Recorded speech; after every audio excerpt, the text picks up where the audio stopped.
পুরুলিয়ার পাহাড়ি এক ছোট্ট গ্রাম বাঁশগড়া। সারা দিনের পরে এখানে রাত নামে খুব শান্তভাবে। বাতাসে শুধু ঝিঁঝি পোকার শব্দ আর কুকুরের দূরের ঘেউ ঘেউ। কিন্তু সেই শান্ত গ্রামেই 1 মাস ধরে মানুষের মনে ভয় ছড়িয়ে দিয়েছে এক মুখোশ পরা ডাকাত। লোকজন তাকে নামে ডাকে কালা ছায়া। শোনা যায় গভীর রাতে সে ভাঙা সেতুর পাশের বটগাছের তলায় দাঁড়িয়ে থাকে। কেউ একা এ পথে হাঁটলেই পিছন থেকে পা টিপে কাছে আসে আর গলায় ঠান্ডা ছুরি ছুঁইয়ে বলে, যা আছে চুপচাপ দিয়ে দে। কিন্তু অদ্ভুত ব্যাপার, সোনা টাকা গয়না সব নিয়ে গেলেও সে কখনো কাউকে আঘাত করেনি। গ্রামের মানুষ ভয়ে সন্ধ্যা নামলেই দরজা বন্ধ করে দেয়। গ্রামের দারোগা ঘোষালবাবু অনেক চেষ্টা করেও তাকে ধরতে পারেনি।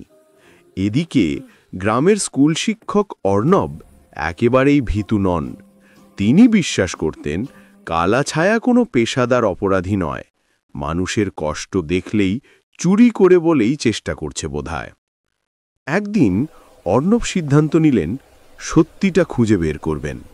রাতে তিনি টর্চ আর লাঠি নিয়ে বেরিয়ে পড়লেন। আকাশে চাঁদ নেই, চারপাশে শুধু কৃষ্ণ আধার। সেতুর দিক দিয়ে এগোতেই আচমকা পায়ের শব্দ শুনলেন। তিনি থমকে দাঁড়ালেন। হঠাৎ পিছন থেকে ঠান্ডা কাঁধে ছোঁয়া, গভীর রুক্ষ গলায় কেউ বলল, যা আছে দিয়ে দে। অর্ণব ধীরে ঘুরে দাঁড়ালেন।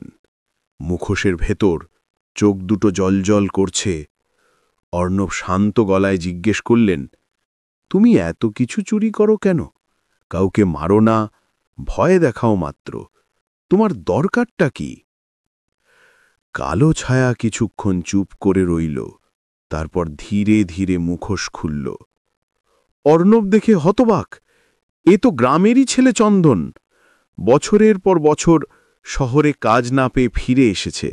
মায়ের অসুখ, বাড়ি ভাঙা, সংসার চালানোর পথ নেই। চন্দনের চোখে জল টলমল। আমি কাউকে আঘাত করতে চাইনি মাস্টারমশাই, শুধু টাকার জন্যই, কিন্তু আর পারছি না। অর্ণব তার কাঁধে হাত রাখলেন। তোর কাজটা ভুল, কিন্তু তুই খারাপ মানুষ নোস। চল, গ্রামের লোকজনকে বলতে হবে। তুই যদি সত্যি বদলাতে চাস, সবাই মিলে তোকে সাহায্য করব। পরদিন সকালে গ্রামের মিটিং ডাকা হলো। সবাই চন্দনের কথা শুনে প্রথমে ক্ষুব্ধ হলেও পরে তার দুঃখ কষ্টের কথা জেনে নরম হয়ে গেল। চুরি করা জিনিস সে নিজে থেকেই ফিরিয়ে দিল।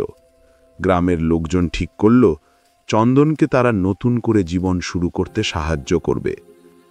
সেই দিন থেকে বাঁশগড়ায় আর কোনো কালা ছায়া দেখা যায়নি। রাতে আবার শান্ত হাওয়া বইত, মানুষ নির্ভয়ে হাঁটত। আর চন্দন, সে এখন গ্রামের লোহার কারিগর হিসেবে নিজের কাজ কারবার গড়ে তুলেছে। গ্রামের লোকেরা মাঝে মাঝে মজা করে বলে, আচ্ছা চন্দন, আরও 1 মাস যদি ডাকাতি করতে, তোকে ধরতে না পারলে দারোগাবাবুর বদলি হয়ে যেত।